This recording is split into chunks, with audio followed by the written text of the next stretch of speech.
नमस्ते, मैं चंद्रशेखर आप सभी को मैं अपने चैनल डिलीजेंट एकेडमी में स्वागत करता हूं। हम लोग यूपी पुलिस कांस्टेबल के लिए एक सीरीज स्टार्ट किए थे जिसमें हम लोग प्रत्येक दिन मैथ का 15 क्वेश्चन करते हैं। वो हमारा क्वेश्चन या तो प्रीवियस ईयर रहता है या प्रीवियस ईयर के ऊपर आधारित क्वेश्चन रहता है। चलिए आज हम लोग उस सीरीज में आगे की तरफ चलते हैं। इससे पहले अगर आप मेरे चैनल पर नए हो तो चैनल को सब्सक्राइब कर लें और बेल आइकन को प्रेस करना बिल्कुल ना भूलें ताकि आपको सबसे पहले लेटेस्ट नोटिफिकेशन मिलता रहे। चलिए अब हम लोग क्वेश्चन की तरफ चलते हैं। देखिए हमारा क्वेश्चन क्या दिया हुआ है। हमारा क्वेश्चन दिया हुआ है यदि टिकट का मूल्य 40% से बढ़ जाए एवं सीटों की संख्या 10% से घट जाए तो कुल लाभ में प्रतिशत बदलाव की गणना करें। देखिए हम यहाँ मान लेते हैं कि जो सीटों की संख्या थी वो 10 थी, सीटों की संख्या 10 थी और एक टिकट का मूल्य 10 रुपया था। एक टिकट का मूल्य 10 रुपया था तो इनकम कितना हो रहा होगा? 100 रुपये का इनकम हो रहा होगा। अब देखिए हमें क्वेश्चन में बोला जा रहा है कि टिकट का मूल्य 40% से बढ़ जाए और सीटों की संख्या 10% से घट जाए, यानी सीट पहले 10 था यानी 10% से घट जाएगा। यानी अब कितना हो जाएगा? सीट का संख्या 10 का 10% निकालेंगे कितना हो जाएगा? 1, यानी अब सीट का संख्या हो गया 9। और हमें रेट में क्या दिया हुआ है? यानी मूल्य में 40% बढ़ जाए, यानी पहले जो है एक टिकट का मूल्य 10 रुपया था तो 10 का हम 40% निकालेंगे कितना हो जाएगा? 4, यानी अब एक टिकट का मूल्य हो गया 14 रुपया। यानी अब इनकम कितना होगा? हम 9 से गुना करेंगे 14 में, ये हमारा कितना हो जाएगा? 126 रुपया। यानी पहले इनकम हो रहा होगा 100 रुपये का, अब इनकम कितना का हो रहा है? 126 रुपये का। यानी इनकम में कितना का वृद्धि हुआ? 26 का। कितने पे? 100 पे। इंटू 100 करेंगे, 100 से हमारा 100 कट जाएगा, यानी हमारा आंसर यहाँ से क्या निकल के आ गया? 26%। यानी हमसे पूछ रहा था कि कुल लाभ में प्रतिशत बदलाव की गणना करें, यानी कुल लाभ में 26% का क्या हुआ? वृद्धि हो गया। अब देखिए हम यहाँ दूसरा मेथड भी लगा सकते हैं, हम यहाँ सक्सेसिव लगा सकते हैं, हम यहाँ दूसरा मेथड लगा सकते हैं सक्सेसिव। देखिए टिकट का मूल्य में 40% बढ़ रहा है, यानी प्लस का क्या हुआ? 40 हो गया। और हमें दूसरा क्या दिया हुआ है? टिकट की संख्या में 10% से घट जाए, यानी टिकट की संख्या जो है माइनस का क्या हो गया? 10 हो गया। यानी प्लस माइनस हमारा क्या हो जाएगा? माइनस हो जाएगा। 40 गुने 10 बटा क्या हो जाएगा? 100 हो जाएगा। 2 जीरो से हमारा 2 जीरो कट जाएगा, ये हमारा क्या हो गया? ये हो गया प्लस का 40 माइनस का 10 माइनस का 4, यानी हम यहाँ से करेंगे प्लस का 40 माइनस 14, हमारा यहाँ से क्या निकल के आ जाएगा? प्लस का 26%। यानी यहाँ से भी हमारा आंसर क्या निकल के आ गया कि कुल लाभ में जो प्रतिशत बदलाव है वो क्या है? प्लस का 26% है। और यहाँ से भी हमारा क्या निकल के आया? 26%। चलिए क्वेश्चन समझ में आ गया होगा। नेक्स्ट क्वेश्चन पे चलते हैं। देखिए हमारा क्वेश्चन क्या दिया हुआ है। हमारा क्वेश्चन दिया है एक दुकानदार ने 20 रुपये की 14 की दर से कुछ केला खरीदा और वह 22 रुपये में 8 की दर से उन्हें बेचता है, तो उसका लाभ प्रतिशत ज्ञात करें। हमें क्या निकालना है? लाभ प्रतिशत निकालना है। देखिए ऐसे क्वेश्चन में हम ये मान के चलेंगे कि जितना अमाउंट में खरीद रहे हैं, यानी जितना संख्या में केला खरीद रहे हैं उतना ही संख्या में बेचेंगे, यानी खरीदने और बेचने का संख्या क्या होगा? बराबर होगा। तो देखिए लेकिन हमें यहाँ क्या दिया हुआ है? हमें यहाँ सीपी जो दिया हुआ है, हमें सीपी दिया हुआ है 20 रुपये में। 20 रुपये में कितना केला खरीद रहा है? 14 केला खरीद रहा है। और एसपी हमें क्या दिया हुआ है? एसपी हमें दिया हुआ है, एसपी दिया हुआ है 22 रुपये में। 22 रुपये में कितना केला बेच रहा है? 22 रुपये में 8 केला बेच रहा है। अब देखिए खरीद रहा है 14 और बेच रहा है 8, तो हम क्या करेंगे? यहाँ खरीदने और बेचने के संख्या को बराबर करेंगे। हम यहाँ बराबर करने के लिए क्या कर सकते हैं? हम यहाँ बराबर करने के लिए 14 और 8 का एलसीएम ले लेंगे। 14 और 8 का एलसीएम हमारा क्या हो जाएगा? ये हो जाएगा 56। 14 और 8 का एलसीएम क्या हो जाएगा? 56। यानी 56 बनाने के लिए हम इसमें 4 से गुना करेंगे और 8 को 56 बनाने के लिए हम इसमें 7 से गुना करेंगे। अगर हम इस साइड अगर 4 से गुना करेंगे तो हमें इस साइड भी 4 से गुना करना पड़ेगा, और इस साइड अगर हम 7 से गुना कर रहे हैं तो इस 22 में भी हमें 7 से गुना करना पड़ेगा। तो देखिए अब यहाँ से हमारा सीपी क्या निकल के आ जाएगा? अब यहाँ से हमारा सीपी निकल के आ जाएगा। अगर हम 20 में 4 से गुना करेंगे तो कितना हो जाएगा? 80 रुपया। 80 रुपये में कितना खरीद रहा है? 56 केला खरीद रहा है। 80 रुपये में 56 केला खरीद रहा है और बेच कितना रहा है? एसपी जो हमारा अब क्या निकल गया? हम इस 22 में 7 से गुना करेंगे, 22 में 7 से गुना करेंगे कितना हो जाएगा? 14 के 4 हाथ में 1, 14 1 15, 154 रुपया हो गया। और इस साइड हमारा कितना हो गया? 56 हो गया। अब देखिए यहाँ से हमारा क्या निकल के आ गया? सीपी निकल के आ गया कि 56 रुपये में 80 रुपये में 56 केला खरीद रहा है और एसपी हमारा क्या हो गया? 154 रुपये में 56 केला बेच रहा है। अब देखिए अब यहाँ से क्या हो गया? हमारा सीपी और एसपी CP क्या हो गया 80 रुपया और SP क्या हो गया 154 रुपया। हमें क्या निकालना था लाभ प्रतिशत। तो देखिए यहाँ लाभ कितने का हो रहा है, यहाँ लाभ कितने का हो रहा है, हम इस 154 में से 80 माइनस करेंगे, ये हमारा कितना हो जाएगा, ये हो जाएगा 74, यानी 74 रुपये का लाभ हो रहा है। किस पे हो रहा है, 80 पे हो रहा है। 74 का लाभ 80 पे हो रहा है, इंटू क्या करेंगे 100 करेंगे, यहाँ से हमारा क्या निकल के आ जाएगा, प्रॉफिट परसेंट निकल के आ जाएगा। यहाँ से हमारा क्या निकल के आ जाएगा, प्रॉफिट परसेंट निकल के आ जाएगा। अब देखिए हम इसे काटेंगे, ये हमारा 20 से कितने बार में जाएगा, 4 बार में, ये 20 से कितने बार में जाएगा, 5 बार में। अब देखिए हम और क्या काट सकते हैं, इसे 4 से काट सकते हैं क्या, हम इसे 4 से अगर काटेंगे तो 34, 4 से नहीं कटेगा, ये 2 से कट सकता है, ये 2 से 2 बार में जाएगा, ये 2 से कितने बार में जाएगा, 37 बार में जाएगा। यानी यहाँ से हमारा निकल के आ गया 37 गुने 5/2। अब 37 में 5 से गुना करेंगे, ये हमारा हो जाएगा 5 से 35 के 5 हाथ में 3, 15, 3 18/2। हम इसे पॉइंट में चेंज कर सकते हैं, यहाँ से ये हमारा पॉइंट में हो जाएगा, यहाँ से हम इसे 2 से काटेंगे, ये 9 बार में जाएगा, ये 2 बार में, हार्सिल 1 यानी 5। यहाँ से हमारा क्या निकल गया 92.5%। कितना का प्रॉफिट हुआ, 92.5% का प्रॉफिट हुआ। चलिए क्वेश्चन समझ में आ गया होगा, नेक्स्ट क्वेश्चन पे चलते हैं। हमारा क्वेश्चन क्या दिया हुआ है, हमारा क्वेश्चन दिया हुआ है एक आदमी 16,000 रुपये की राशि का कुछ भाग 4% तथा शेष भाग 5% वार्षिक साधारण ब्याज दर से उधार देता है। यदि उसे एक वर्ष में कुल ब्याज 700 रुपया प्राप्त होता है तो 4% वार्षिक पर दी गई धनराशि क्या है। हमें क्या निकालना है, 4% पे दी गई धनराशि को निकालना है। देखिए हम यहाँ 2 मेथड लगा सकते हैं। हम पहला एलिगेशन लगाते हैं। देखिए हम एलिगेशन लगाने के लिए हमें क्या दिया हुआ है, एक जो रेट दिया हुआ है 4%, दूसरा रेट हमें क्या दिया हुआ है 5% दिया हुआ है, और ओवरऑल जो हमें ब्याज मिल रहा है कितना मिल रहा है, 700 रुपये का ब्याज मिल रहा है, कितने पे, 16,000 पे। तो हम ये निकालेंगे कि हमारा ओवरऑल परसेंट ब्याज कितना मिल रहा है, यानी ओवरऑल जो परसेंट ब्याज मिल रहा है 700 रुपये का ब्याज मिल रहा है, कितने पे, 16,000 पे, 16,000 पे इंटू 100 करेंगे, यहाँ से हमारा ओवरऑल परसेंट निकल के आ जाएगा। अब देखिए हम यहाँ से ये 3 जीरो से 3 जीरो काट सकते हैं, 3 जीरो से 3 जीरो काट सकते हैं। उसके बाद हम काटेंगे यहाँ से, ये हमारा जाएगा 35 बार में, और ये कितने बार में चला जाएगा, 8 बार में, यानी यहाँ से हमारा निकल के आ गया 35/8%। ओवरऑल जो ब्याज मिल रहा है 35/8% का ब्याज मिल रहा है। अब देखिए हम यहाँ क्या करेंगे, हम यहाँ एलिगेशन लगाएंगे। देखिए कुछ भाग को 4% पे दिया जा रहा है, कुछ भाग को 4% पे, शेष भाग को 5% पे, और जो ओवरऑल ब्याज मिल रहा है वो 35/8% मिल रहा है, 35/8% मिल रहा है। अब देखिए इस 8 को हटाने के लिए हम क्या करते हैं, सभी जगह 8 से गुना कर लेते हैं, यानी हम यहाँ भी 8 से गुना कर लेंगे, यहाँ भी हम 8 से गुना कर लेंगे, और यहाँ भी 8 से गुना कर लेंगे। हम 8 से गुना कर लेंगे तो यहाँ से हमारा 8 हट जाएगा, ये हमारा क्या बन जाएगा 40, ये बन जाएगा 32, और ये क्या बन जाएगा 40 बन जाएगा।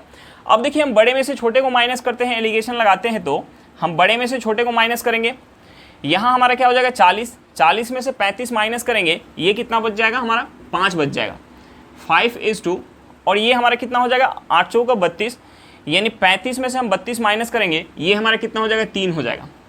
अब देखिए 4% पे दी गई राशि कितना है, 5 यूनिट है, तो 5% पे दी गई राशि कितना है, 5% पे दी गई राशि 3 यूनिट है।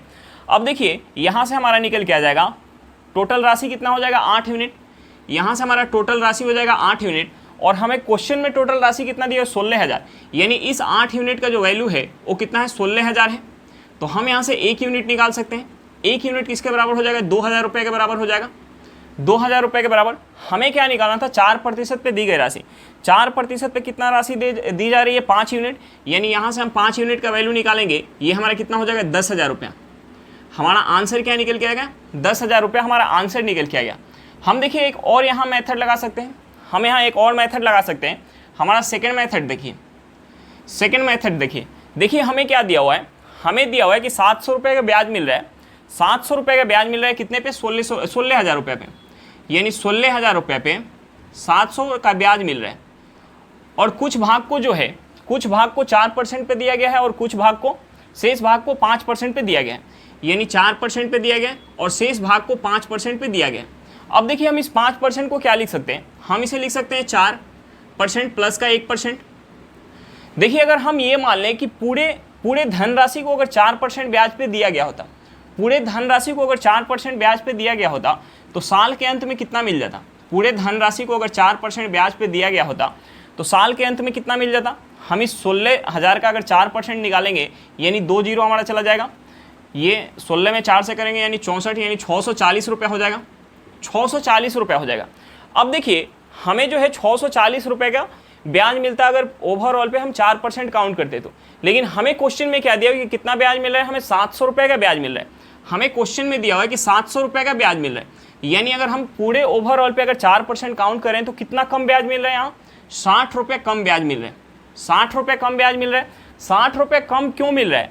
जो 5% पे दी जानी थी राशि उसे हमने 4% पे काउंट कर लिया, यानी उस राशि का, यानी जो 5% पे दिया जाना था उस राशि का 1% हमारा क्या निकल के आ गया? 1% निकल के आ गया 60। उस राशि का 1% हमारा निकल के आ गया 60, यानी 1% अगर 60 है, 1% अगर 60 रुपये है तो यहाँ से हमारा 100% क्या हो जाएगा? यहाँ से हमारा 100% हो गया 6,000 रुपया। 100% क्या हो गया? 6,000 रुपया, यानी 5% पे दी गई राशि कितना होगी? 6,000 रुपया होगी, और हमें ओवरऑल राशि पता है कितना है? 16,000 रुपया है। तो हमारा यहाँ से क्या निकल के आ जाएगा? यहाँ से हमारा निकल के आ जाएगा कि 4% पे कितने राशि दी गई होगी? हम 16,000 में से माइनस करेंगे 6,000 रुपया, 16,000 में से माइनस करेंगे 6,000 रुपया, हमारा आंसर क्या निकल के आ जाएगा? 10,000 रुपया। यहाँ से भी हमारा आंसर क्या निकल के आ गया? 10,000 रुपया निकल के आ गया, और यहाँ से भी हमारा क्या निकल गया था? 10,000 रुपया। चलिए आशा करता हूँ दोनों मेथड समझ में आ गया होगा। चलिए हम नेक्स्ट क्वेश्चन पे चलते हैं।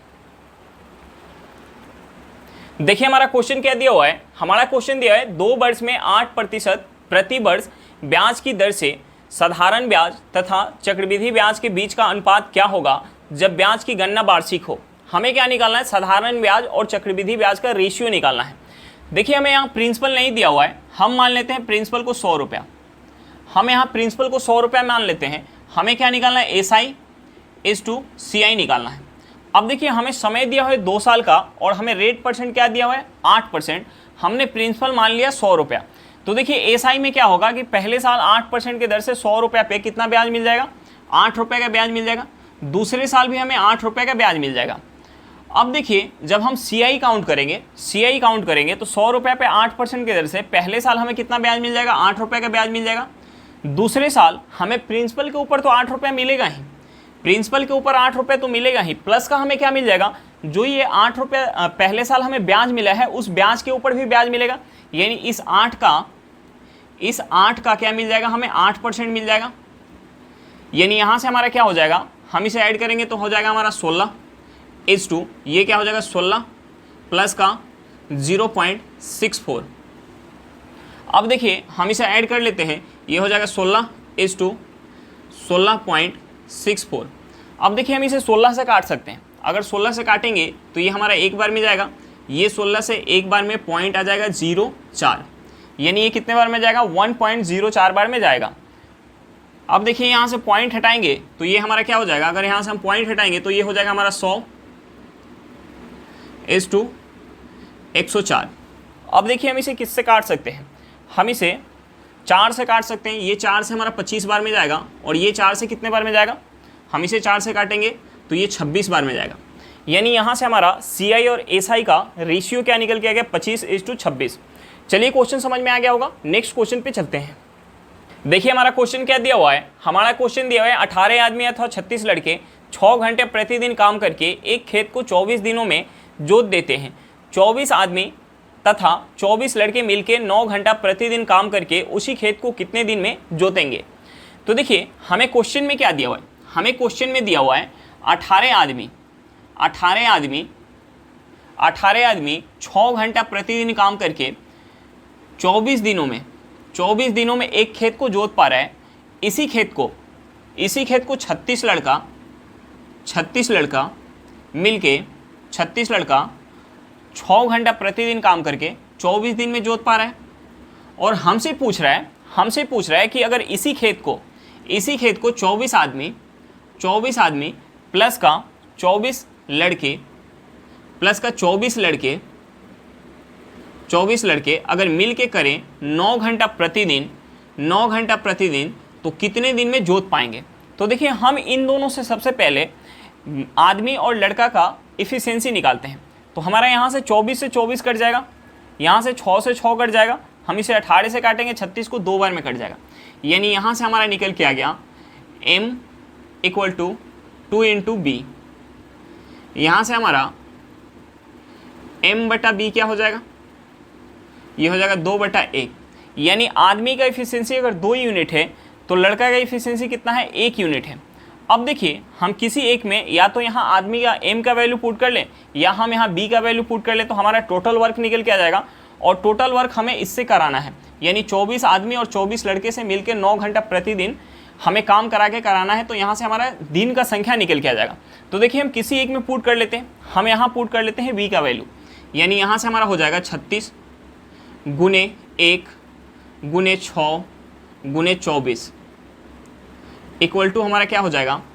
अब देखिए हमें m के वैल्यू यहाँ पुट करेंगे, यानी ये हो जाएगा 24 गुने 2 प्लस का ये हो जाएगा 24 गुने 1 गुने 9 गुने d। अब देखिए इस 9 से अगर हम 36 को काटेंगे तो ये हमारा 4 बार में जाएगा। यहाँ से हमारा हो जाएगा 4 इंटू 6 इंटू 24। अब देखिए यहाँ से अगर हम इसे गुना करेंगे तो ये हमारा क्या होगा, 24 दूनी 48, 24 दूनी 48 और ये हमारा क्या है 24 है। 24 दूनी 48 और 24 कितना हो जाएगा, 72 हो जाएगा। ये हमारा हो जाएगा 72 इंटू डी। अब देखिए इस 72 को हम काट सकते हैं 24 से 3 बार में, यहाँ से हमारा 3 से ये कट जाएगा 2 बार में, यानी यहाँ से हमारा d इक्वल टू क्या निकल के आ गया, हमारा d निकल के आ गया 4 में 2 से गुना करेंगे कितना हो जाएगा 8।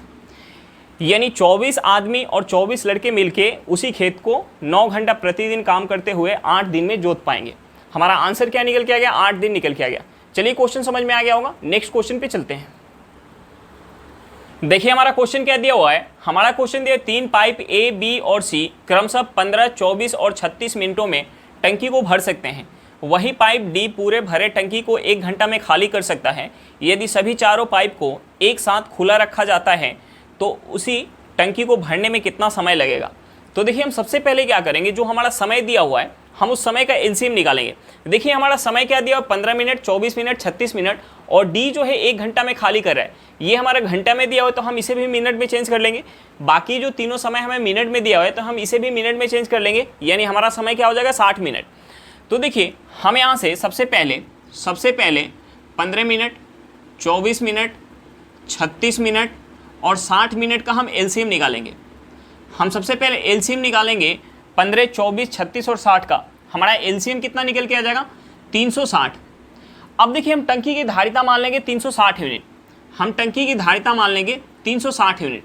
अब देखिए 360 यूनिट पानी जब ए भर रहा है, तो 15 मिनट का समय लग रहा है। जब बी भर रहा है तो कितना समय लग रहा है, 24 मिनट का। जब सी भर रहा है तो कितना समय लग रहा है, 36 मिनट का। और जब इसे डी खाली कर रहा है तो हम इसके सामने निगेटिव का सिंबल लगाएंगे, क्योंकि निगेटिव वर्क कर रहा है तो 60 मिनट का समय लग रहा है। अब देखिए ए जो है 15 मिनट में 360 यूनिट पानी भर रहा है, तो 1 मिनट में कितना भर रहा होगा, 1 मिनट में 24 यूनिट पानी भर रहा होगा। बी जो है 24 मिनट में अगर 360 यूनिट पानी भर रहा है तो 1 मिनट में कितना भर रहा होगा, 15 यूनिट पानी भर रहा होगा। और सी जो है 36 मिनट में 360 यूनिट पानी भर रहा है तो 1 मिनट में कितना भर रहा होगा, 1 मिनट में 10 यूनिट पानी भर रहा होगा। और डी जो है 60 मिनट में 360 यूनिट पानी खाली कर रहा है, यानी 1 मिनट में कितना खाली कर रहा होगा, 6 यूनिट पानी खाली कर रहा होगा। 1 मिनट में 6 यूनिट पानी खाली कर रहा होगा। अब देखिए हमारा जो है चारों नल का इफिशियंसी निकल के आ गया। अगर चारों नल को एक साथ खोल दिया जाए, यानी ए प्लस बी प्लस सी माइनस डी, माइनस हम क्यों लगा रहे हैं, डी जो है पानी खाली करने का काम कर रहे हैं। अगर चारों नल को एक साथ अगर मिला दिया जाए तो इफिशियंसी क्या हो जाएगा, चारों नल को एक साथ खोल दिया जाए तो ए जो है 24 यूनिट पानी भरेगा 1 मिनट में, बी जो है 1 मिनट में 15 यूनिट पानी भरेगा, सी जो है 1 मिनट में 10 यूनिट पानी भरेगा और डी जो है 1 मिनट में 6 यूनिट पानी खाली कर देगा। हम इसे ऐड करेंगे, ये हमारा क्या हो जाएगा, प्लस का 10 और माइनस का 6 हमारा कितना हो जाएगा, 4 प्लस का 4 हो जाएगा, यानी 28, 10 कितना हो जाएगा 38, 38 में हम 5 ऐड करेंगे कितना हो जाएगा 43। यानी अगर हम चारों नल को एक साथ ऐड करेंगे तो हमारा इफिशियंसी क्या निकल के आ गया, 43 यूनिट। अब देखिए 1 मिनट में 43 यूनिट पानी टंकी के अंदर भरा जाएगा। अगर चारों नल को एक साथ खोल दिया जाए यानी A plus B plus C minus D, तो हमें पानी कितना भरना है 360 यूनिट, और 1 मिनट में जो है 43 यूनिट पानी भरा जा रहा है। तो हमारा यहाँ से समय क्या निकल के आ जाएगा 360/43 मिनट। अब देखिए हम यहाँ इसे किसी चीज़ से काट सकते हैं क्या? ये हमारा 43 जो है किसी चीज़ से कटने वाला नहीं है, तो हम इसे ऐसे ही रहने देते हैं। हमारा कितना हो गया 360/43 मिनट। चलिए क्वेश्चन समझ में आ गया होगा, नेक्स्ट क्वेश्चन पे चलते हैं। देखिए हमारा क्वेश्चन क्या दिया हुआ है, हमारा क्वेश्चन दिया है एक सेट में 3 से शुरू होने वाले लगातार 5 पूर्णांक होता है। यदि सेट में सबसे बड़ा पूर्णांक हटा दिया जाए तो उस सेट के औसत में कितना प्रतिशत की कमी होती है। देखिए हमें क्वेश्चन में दिया हुआ है कि 3 से शुरू होने वाले लगातार 5 पूर्णांक है एक सेट के अंदर। हमें दिया हुआ है कि सेट के अंदर जो है 3 से शुरू होने वाला 3, 4, 5, 6, 7 लगातार 5 पूर्णांक हो गया हमारा। तो देखिए अगर लगातार 5 पूर्णांक है यानी इनके बीच का जो डिफरेंस है, यानी 3 और 4 के बीच का जो डिफरेंस है वो 4 और 5 के डिफरेंस के बराबर है। यानी लगातार हमारा जो पूर्णांक दिया हुआ है, तो हम लगातार पूर्णांक का औसत कैसे निकालते हैं? जो हमारा बीचों बीच संख्या होता है वही औसत होता है। यहाँ हम इसे बोल सकते हैं पहली संख्या प्लस अंतिम संख्या बटा हमारा 2 करते हैं तो हमारा औसत निकल के आ जाता है। यानी 3 प्लस का 7 करेंगे कितना हो जाएगा 10/2 करेंगे तो हमारा औसत कितना निकल के आ जाएगा 5 निकल के आ जाएगा। या बीचों बीच हमारी कौन सी संख्या है 5 है, यानी हमारा औसत क्या निकल के आएगा 5 निकल के आएगा। या हम इसे 3 प्लस 4 प्लस 5 प्लस 6 प्लस 7 कर लेंगे और उसे 5 से भाग देंगे, तब भी हमारा औसत क्या निकल के आएगा 5 ही निकल के आएगा। यानी हमारा यहाँ से औसत क्या हो गया, हमारा औसत जो हो जाएगा, औसत क्या हो जाएगा 5 हो जाएगा। अब देखिए हमसे बोला जा रहा है कि सबसे बड़ा पूर्णांक अगर हटा दिया जाए, यानी जो नया सेट बन जाएगा, नया सेट बन जाएगा वो हमारा क्या बन जाएगा, जो नया सेट बन जाएगा 3, 4, 5, 6 बन जाएगा। अब देखिए यहाँ जो है सबसे बड़ा पूर्णांक हमने हटा दिया। अब देखिए इस नंबर का, इस संख्या का अगर हम यहाँ से औसत निकालेंगे तो हमारा क्या हो जाएगा, पहली संख्या और अंतिम संख्या को जोड़ेंगे, उससे 2 से भाग देंगे, यानी 3 प्लस 6 कितना हो जाएगा 9। 9 में अगर 2 से भाग देंगे तो हमारा क्या निकल के आ जाएगा 4.5। यानी हमारा औसत क्या निकल के आ गया, हमारा औसत जो निकल के आ गया 4.5। देखिए पहले जो औसत था, पहले औसत कितना था 5 था, पहले औसत कितना था 5 था, अब औसत कितना हो गया 4.5 हो गया। यानी कितना से घट गया 0.5 से, किससे 5 से गुने 100 करेंगे, यानी यहाँ से हमारा क्या निकल के आ जाएगा, ये 1 0 से हमारा पॉइंट हट जाएगा, 5 से काटेंगे एक बार में, यानी हमारा निकल के आ गया 10%। हमारा आंसर क्या निकल के आ गया 10%। चलिए क्वेश्चन समझ में आ गया होगा, नेक्स्ट क्वेश्चन पे चलते हैं। देखिए हमारा क्वेश्चन क्या दिया हुआ है, हमारा क्वेश्चन दिया हुआ है एक व्यक्ति ने कुछ कलम अपने मित्रों A, B, C और D में 1/3 1/4 1/5 1/6 के अनुपात में बांटी, तो उसके पास कम से कम कितनी संख्या में कलम है। हमें क्या निकालना है, कलम की कम से कम संख्या निकालनी है। तो देखिए जो हमारा ये रेशियो दिया हुआ है, ये फ्रैक्शन में दिया हुआ है, हम इस रेशियो को सबसे पहले नॉर्मल रेशियो में चेंज करेंगे। हमारा जो रेशियो दिया हुआ है A:B:C:D का, हमें फ्रैक्शन में दिया हुआ है 1/3 1/4 1/5 1/6। तो देखिए हम सबसे पहले इस फ्रैक्शन के रेशियो को नॉर्मल रेशियो में चेंज करेंगे। नॉर्मल रेशियो में चेंज करने के लिए जो हमारा हर में दिया होता है, जो हमारा हर में दिया होता है, अगर भिन्न में हमें रेशियो दिया हो, फ्रैक्शन में रेशियो दिया हो, तो वहाँ जो हमारा हर में होगा उसका हम एलसीएम लेंगे। एलसीएम लेके सभी में हम गुना करेंगे तो हमारा जो फ्रैक्शन का रेशियो होगा वो नॉर्मल रेशियो में चेंज हो जाएगा। तो हम सबसे पहले यहाँ एलसीएम निकालेंगे। हम यहाँ एलसीएम निकालेंगे 3, 4, 5, 6 का एलसीएम लेंगे। 3, 4, 5, 6 का एलसीएम हमारा क्या हो जाएगा, एलसीएम हमारा हो जाएगा 60। यानी हम सभी जगह 60 से गुना करेंगे, यानी हम यहाँ गुना करेंगे 1/3 गुने 60 = ये हमारा क्या हो जाएगा 1/4 गुने 60 = 1/5 गुने 60 हो जाएगा = 1/6 गुने 60। अब देखिए हम इसे 3 से काटेंगे, ये 60 3 से 20 बार में जाएगा, ये 4 से 15 बार में चला जाएगा, ये 5 से 12 बार में चला जाएगा, ये 6 से 10 बार में चला जाएगा। यानी यहाँ से हमारा रेशियो निकल के आ गया 20:15 12:10। अब देखिए हमें क्या निकालना था, हमें न्यूनतम संख्या निकालना था, पेन का न्यूनतम यानी कम से कम निकालना था। तो हम क्या करेंगे, अगर ये मान लें कि A को 20 पेन मिल रहा होगा तो B को कितना मिल रहा होगा 15, सी को 12 और डी को कितना मिल रहा होगा 10। तो हम इसे ऐड कर लेंगे, यानी अगर हम इसे ऐड करेंगे तो ये हमारा कितना हो जाएगा 20 प्लस का 15 कितना हो जाएगा 35, 35 10 45, 45 में 12 ऐड करेंगे कितना हो जाएगा 55 2 57, यानी कम से कम हमारा जो पेन का संख्या निकल के आ गया वो क्या निकल के आ गया 57 निकल के आ गया। हमारा आंसर क्या हो जाएगा 57 हो जाएगा। चलिए क्वेश्चन समझ में आ गया होगा, नेक्स्ट क्वेश्चन पे चलते हैं कि हमारा क्वेश्चन क्या दिया हुआ है। हमारा क्वेश्चन दिया है पी क्यू तथा आर एक व्यापार में क्रमशः 1/2:1/3:1/12 के अनुपात में निवेश करते हैं। 1,21,000 रुपये के कुल लाभ में से क्यू का हिस्सा कितना होगा। हमें क्या निकालना है, क्यू का हिस्सा निकालना है। तो देखिए हमें सबसे पहले पता होना चाहिए लाभ का रेशियो। देखिए हम लाभ का रेशियो कैसे निकालते हैं, पूंजी का रेशियो निकाल के और समय का रेशियो निकाल के हम जब गुना करते हैं तो हमारा लाभ का रेशियो निकल के आता है। अब देखिए हमें यहाँ पूंजी का रेशियो तो दिया हुआ है लेकिन हमें समय नहीं दिया हुआ है, तो हम ये मान के चलेंगे कि तीनों का जो समय है वो बराबर है। तो समय अगर बराबर होता है तो हमारा लाभ जो है पूंजी के रेशियो में बढ़ता है, अगर पूंजी बराबर होता है तो हमारा लाभ समय के रेशियो में बढ़ता है। यहाँ हम ये मान के चलेंगे कि सबके पास समय जो है बराबर है, तो जो हमारा पूंजी का रेशियो होगा वही क्या होगा, लाभ का रेशियो होगा। अब देखिए हमारा जो पूंजी का रेशियो दिया हुआ वो फ्रैक्शन में दिया हुआ है, तो हम इस फ्रैक्शन के रेशियो को नॉर्मल रेशियो में सबसे पहले चेंज करेंगे। हमारा फ्रैक्शन का रेशियो दिया हुआ है P/Q/R, फ्रैक्शन में कितना दिया हुआ है 1/2:1/3:1/12।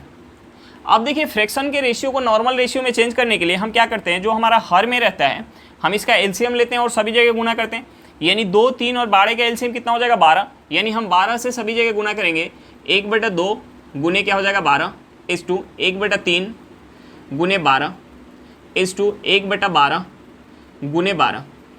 अब देखिए इसे 2 से काटेंगे 6 बार में जाएगा, ये 3 से 4 बार में जाएगा, ये 12 से 12 हमारा कट जाएगा। यहाँ से हमारा रेशियो क्या निकल के आएगा 6:4:1।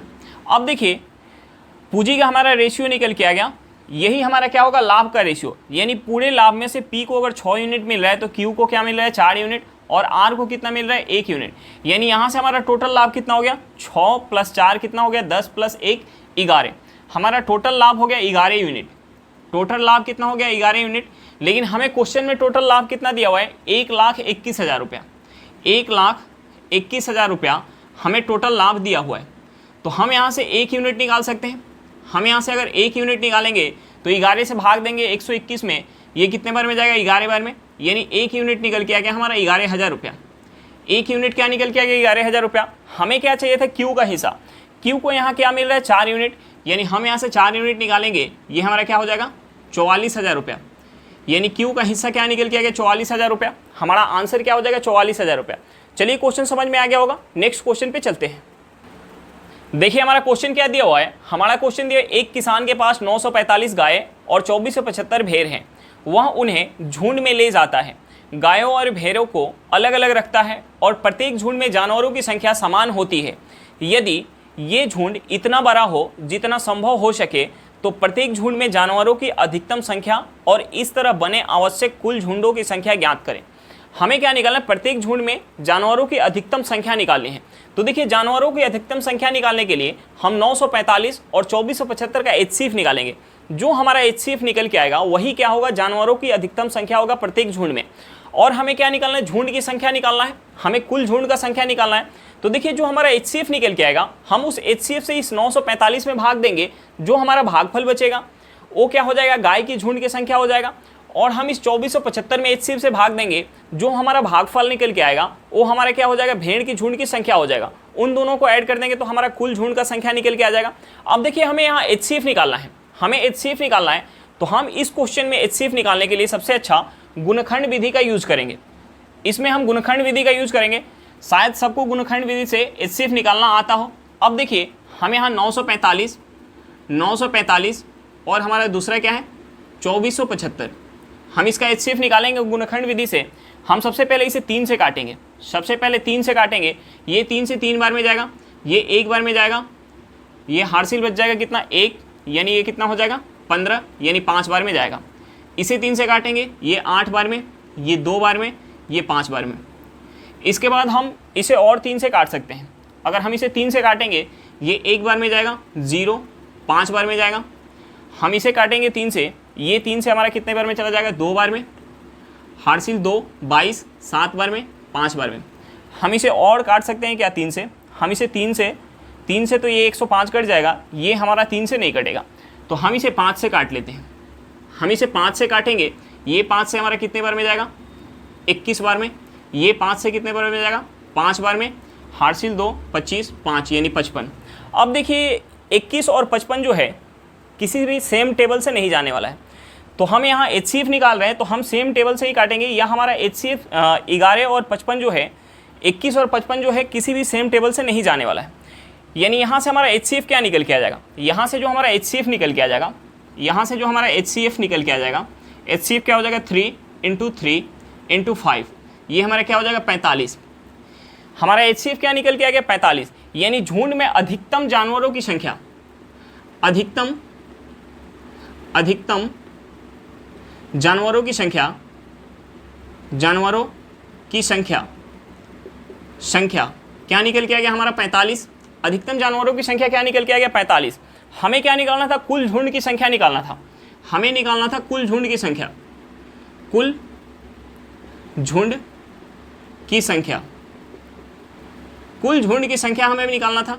तो देखिए हम कुल झुंड की संख्या कैसे निकाल सकते हैं, हम HCF से इस 45 से 945 और 2475 में अगर भाग देंगे, जो हमारा भागफल बचेगा हम उन दोनों को ऐड कर देंगे तो हमारा क्या निकल के आ जाएगा, कुल झुंड का संख्या निकल के आ जाएगा। अब देखिए अगर हम इस 945 में अगर 45 से भाग देंगे तो हमारा भागफल क्या बचेगा 21 होगा, यानी ये 21 बार में 945 कटेगा। अगर हम 2475 को काटेंगे तो ये कितने बार में जाएगा 55 बार में जाएगा, यानी हमारा झुंड का संख्या क्या निकल के आ गया 21 प्लस का 55, यानी हमारा टोटल जो झुंड का संख्या निकल के आ जाएगा वो क्या हो जाएगा 76 हो जाएगा। हमारा आंसर क्या निकल के आ गया, अधिकतम जानवरों की संख्या प्रत्येक झुंड में 45 और कुल झुंड का संख्या हमारा क्या निकल के आ गया 76 निकल के आ गया।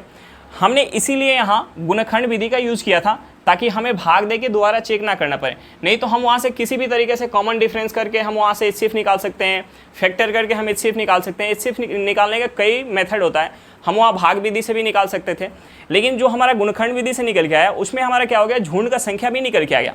झुंड का संख्या हमारा क्या निकल के आ गया, गाय का जो झुंड बनेगा 45-45 करके 21 बनेगा और जो भेड़ का झुंड बनेगा वो कितना बन जाएगा 55 बन जाएगा। हम इन दोनों को ऐड कर देंगे, हमारा कुल झुंड का संख्या निकल के आ गया 76 और प्रत्येक झुंड में अधिकतम जानवरों की संख्या क्या हो जाएगी 45 हो जाएगी। चलिए क्वेश्चन समझ में आ गया होगा, नेक्स्ट क्वेश्चन पे चलते हैं। देखिए हमारा क्वेश्चन क्या दिया हुआ है, हमारा क्वेश्चन दिया है 25 के पावर 13 प्लस 26 के पावर 13 प्लस 27 के पावर 13 प्लस 28 के पावर 13 को 106 से विभाजित किए जाने पर शेष क्या होगा। हमें क्या निकालना है, शेष निकालना है। देखिए इस क्वेश्चन को सॉल्व करने से पहले एक कंसेप्ट को समझते हैं।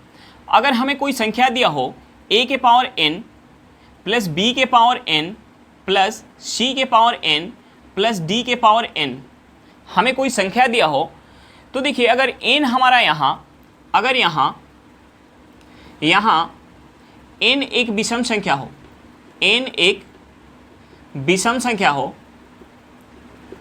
विषम संख्या हो तो ये जो संख्या होगी a plus b plus c plus d से पूरी तरह विभाजित होगी। देखिए हमारा कंसेप्ट क्या है, एक बार फिर से समझिए। अगर हमें कोई संख्या दो a के पावर n प्लस b के पावर n प्लस c के पावर n प्लस d के पावर n, यहाँ अगर n विषम संख्या हो तो ये जो हमारी संख्या बनेगी a के पावर n प्लस b के पावर n प्लस c के पावर n प्लस d के पावर n, ये जो हमारी एक संख्या बनेगी वो संख्या a plus b plus c से पूरी तरह विभाजित होगी। इसका मतलब क्या हो गया, हमारा शेष क्या बच जाएगा, 0 बच जाएगा। अब देखिए यहाँ हमें क्या दिया हुआ है कि 25 के पावर 13 प्लस 26 के पावर 13 प्लस 27 के पावर 13 प्लस 28 के पावर 13, सभी जगह हमारे पावर में क्या दिया हुआ है 13 दिया हुआ है। 13 एक क्या है, विषम संख्या है, 13 एक विषम संख्या है। तो हम यहाँ चेक करेंगे 25 प्लस 26 प्लस 27 प्लस 28, अगर ये हमारा 106 के बराबर निकल के आ गया, यानी 106 निकल के आ गया, इसका मतलब ये होगा कि ये जो हमारी एक संख्या बनेगी ये संख्या 106 से पूरी तरीके से विभाजित होगी। तो हमारा शेष क्या बच जाएगा, अगर पूरी तरीके से विभाजित होगी तो 0। तो हम सबसे पहले चेक करेंगे हम यहाँ चेक करेंगे 25 प्लस का 26 प्लस 27 प्लस 28, हम यहाँ ऐड करेंगे, ये हमारा हो जाएगा 5 6 11 11 7 18 18 8 26 के 6, हाथ में 2 4 दो 6, 2 8, 2 10, यानी कितना निकल के आ गया? 106 निकल के आ गया। ये हमारा 106 निकल के आ गया और हमें क्वेश्चन में भी दिया हुआ था कि इस संख्या को 106 से भाग देना है। यानी ये संख्या जो हमारी बनेगी 25 के पावर 13 प्लस 26 के पावर 13 प्लस 27 के पावर 13 प्लस 28 के पावर 13, ये संख्या 25 प्लस 26 प्लस 27 प्लस 28 से पूरी तरीके से विभाजित होगी, क्योंकि 13 हमारा क्या है?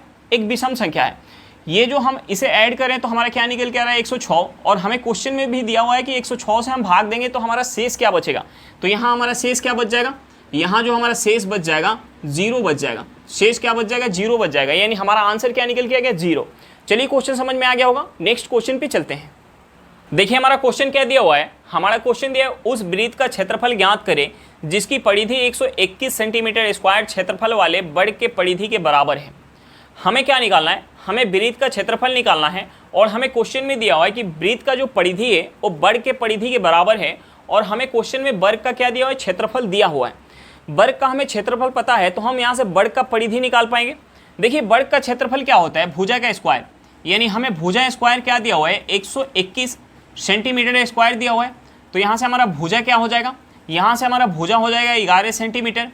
अब देखिए हमें वर्ग का भुजा पता चल गया तो हम वर्ग का परिधि निकाल पाएंगे। हम यहाँ से वर्ग का परिधि निकालेंगे। वर्ग का परिधि क्या होता है? वर्ग का परिधि होता है 4 इंटू भुजा। वर्ग का परिधि क्या होता है? 4 इंटू भुजा। ए हमारा क्या है? 11 सेंटीमीटर। यानी यहाँ से हमारा हो जाएगा 11, 4 गुने 11, ये कितना हो जाएगा? 44 सेंटीमीटर। अब देखिए हमें वर्ग का परिधि पता चल गया और हमें क्वेश्चन में दिया है कि वृत्त का जो परिधि है वर्ग के परिधि के बराबर है। वृत्त का परिधि क्या होता है? 2 pi R. 2 pi R, 2 pi R किसके बराबर है? 44 सेंटीमीटर के बराबर।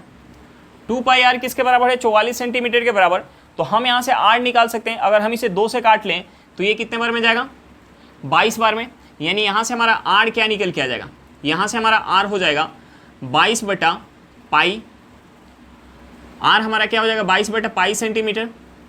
अब देखिए हमें आर पता चल गया। हमें क्या निकालना था? वृत्त का क्षेत्रफल। वृत्त का क्षेत्रफल क्या होता है? पाई आर स्क्वायर। हम यहाँ आर का वैल्यू पुट करेंगे, ये हमारा हो जाएगा पाई इंटू, अगर हम आर हमारा क्या निकल गया है? 22 बटा पाई। 22 बटा पाई का स्क्वायर करेंगे, ये हो जाएगा 22 बटा पाई गुने 22 बटा पाई।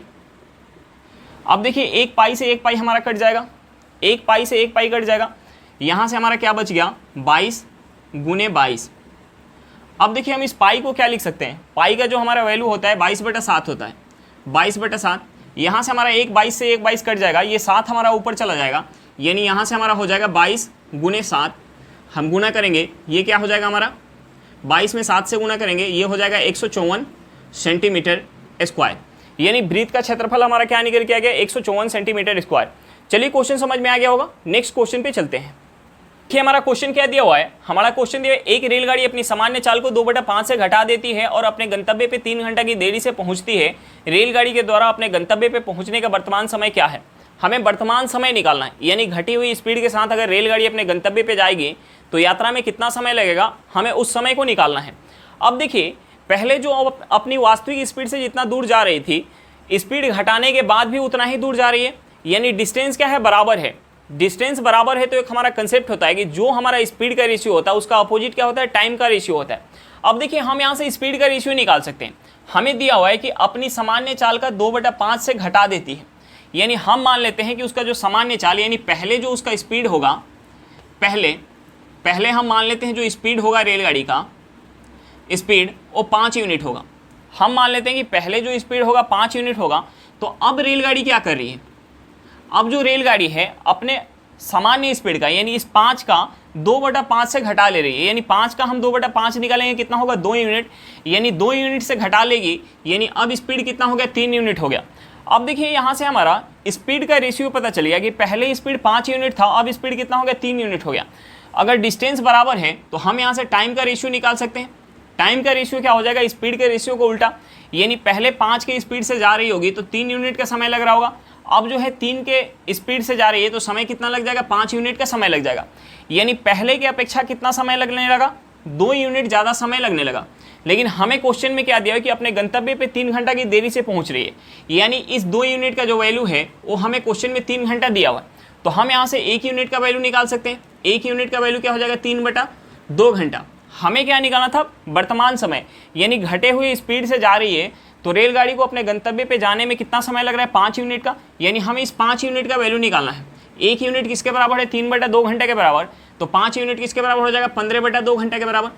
15/2 घंटे को हम क्या लिख सकते हैं, हम लिख सकते हैं 7 घंटा 30 मिनट, यानी हमारा आंसर क्या निकल के आ गया, 7 घंटा 30 मिनट। चलिए क्वेश्चन समझ में आ गया होगा, नेक्स्ट क्वेश्चन पे चलते हैं। देखिए हमारा क्वेश्चन क्या दिया हुआ है, हमारा क्वेश्चन दिया है एक मोटर बोट शांत जल में 10 किलोमीटर पर घंटा की गति से चल सकती है। इसे 91 किलोमीटर अनुप्रवाह जाने तथा वापस उसी स्थान पर आने में कुल 20 घंटे का समय लगा। नदी की प्रवाह की चाल क्या है। हमें क्या निकालना है, नदी की प्रवाह की चाल यानी धारा का हमें स्पीड निकालना है। देखिए हमें क्वेश्चन में क्या दिया हुआ है, हमें नाव का स्पीड दिया हुआ है, शांत जल में मोटर बोट का हमें स्पीड क्या दिया हुआ है, 10 किलोमीटर पर घंटा, यानी हमें एक्स क्या दिया हुआ है, 10 किलोमीटर पर घंटा दिया हुआ है। हमें और क्या दिया हुआ है, हमें डिस्टेंस दिया हुआ है, यानी हमें डी क्या दिया हुआ है, 91 किलोमीटर दिया हुआ है। हमें टोटल टाइम दिया हुआ है, टोटल टाइम हमें क्या दिया हुआ है, 20 घंटे का समय हमें दिया हुआ है। हमें क्या निकालना है, हमें जो है नदी की प्रवाह की चाल यानी धारा का स्पीड निकालना है, यानी हमें y = निकालना है। अब देखिए हमने एक कंसेप्ट बताया था, d = total time into x² minus y² बटा 2 × x। हमने ये कंसेप्ट बताया था। अब देखिए हमें x पता है, d पता है, t पता है, तो हम इस इक्वेशन से y निकाल सकते हैं। अब देखिए हम यहाँ पुट करेंगे, d = हमारा क्या है, 91 है, t कितना है, 20 है, x कितना है, 10 है, यानी 10 का स्क्वायर क्या हो जाएगा, 100 हो जाएगा, माइनस y² बटा हमारा क्या हो जाएगा, 2 × ये क्या है हमारा x 10 है। अब देखिए यहाँ से 2 में 10 से गुना करेंगे कितना हो जाएगा, 20, यानी यहाँ से 20 से हमारा 20 कट जाएगा ये। अब ये क्या बच गया हमारा, 91 = 100 माइनस y²। अब हम इस माइनस के y² को अगर इस साइड लेके आएंगे तो हमारा क्या हो जाएगा, प्लस का y² हो जाएगा, और इस 91 को उस साइड ले जाएंगे तो हमारा क्या हो जाएगा, माइनस में हो जाएगा, यानी ये हो जाएगा 100 माइनस का 91। यहाँ से हमारा y² क्या हो जाएगा, 9 हो जाएगा।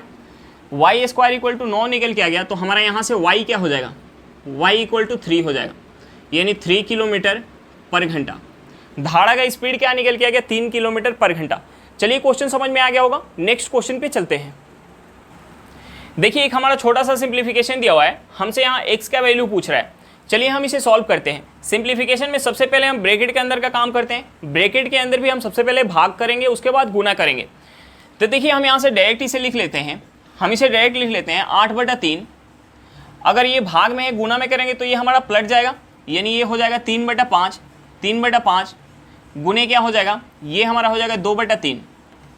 2/3। अब ये भी हमारा क्या है, ये टोटल गुना में है और ये भी गुना है, तो हम यहाँ से ब्रैकेट हटा सकते हैं, यानी हम यहाँ से लिख सकते हैं 100/425। 425। अब देखिए अगर हम इस सारे को लेके जाएं तो ये हमारे बट्टे में है, यानी ये जो हमारा हर में होगा ये ऊपर चला जाएगा, और ये जो अंश में है ये यहाँ क्या आ जाएगा, हर में आ जाएगा, यानी हम यहाँ से लिख सकते हैं 3/5। 3/5, और ये हमारा क्या है, भाग में है, यानी भाग में है तो ये हमारा सेम ही रह जाएगा, ये क्या हो जाएगा, 2/3 हो जाएगा, 2/3 हो जाएगा, और ये गुने क्या हो जाएगा, 2/3 हो जाएगा, इक्वल टू क्या हो गया, x²। अब देखिए हम यहाँ से 3 से 3 काट सकते हैं, 3 से 3 काट सकते हैं, हम यहाँ भी 3 से 3 काट सकते हैं। अब देखिए हम यहाँ अगर इस 5 से और 5 से यानी 25 से काटे 100 को, ये कितने बार में जाएगा, 4 बार में चला जाएगा, 100 से 4 बार में चला जाएगा।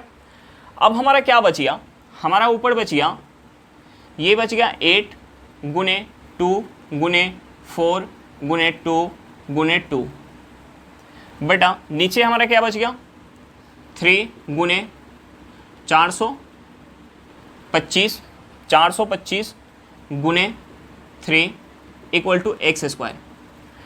अब देखिए अगर हम यहाँ से x निकालेंगे तो ये हमारा क्या आ जाएगा, रूट के अंदर हो जाएगा, यानी अगर हम यहाँ से x निकालेंगे तो ये हमारा क्या हो जाएगा, रूट के अंदर सारा आ जाएगा। अब देखिए हम इसका फैक्टर कर लेते हैं, ये हो जाएगा 2 × 2 × 2 × 2, इस 4 का फैक्टर क्या हो जाएगा, 2 × 2 × 2 × 2। यहाँ से हमारा 8 का फैक्टर 2 × 2 × 2 हो गया, एक 2 आ गया, ये 4 का फैक्टर 2 × 2, यहाँ से 2 2 आ गया हमारा, नीचे हमारा क्या हो जाएगा, 3 × 3। अब देखिए इस 425 को हम अगर काटेंगे, 425 को 5 से अगर काटेंगे तो ये 5 से कितने बार में जाएगा, 5 से ये चला जाएगा 8 बार में, 85 बार में। उसके बाद 5 से काटेंगे तो कितने बार में जाएगा, 17 बार में। यानी हम इसे लिख सकते हैं 5 × 5 × 17 लिख सकते हैं। अब देखिए अगर ये रूट के अंदर है यानी 2 जोड़ा जब बनेगा तो हमारा 1 बाहर निकल के आएगा। अब देखिए यहाँ से हमारा क्या निकल के आ जाएगा, 1 2 3 4 5 6 7 8 है। 8 अगर 2 अंदर है रूट के अंदर यानी 4 बाहर आ जाएगा। यानी हमारा यहाँ से निकल के आ जाएगा 16 बटा यहाँ से हमारा क्या निकल के आ जाएगा, 2 3 है और 2 5 है यानी 1 3 और 1 5 बाहर आ जाएगा रूट से। यानी यहाँ से हमारा आ जाएगा 15 × √17 यानी x इक्वल टू हमारा क्या निकल के आ गया, x इक्वल टू निकल के आ गया 16 बटा 15 √17। चलिए क्वेश्चन समझ में आ गया होगा। आज के लिए इतना ही, फिर मिलते हैं नेक्स्ट क्लास में। अगर क्लास अच्छा लगे तो क्लास को लाइक करिएगा, अगर आप मेरे चैनल पर नए हो तो चैनल को सब्सक्राइब करिएगा और क्लास को अपने दोस्तों के साथ शेयर करना बिल्कुल मत भूलिएगा। चलिए बाय बाय।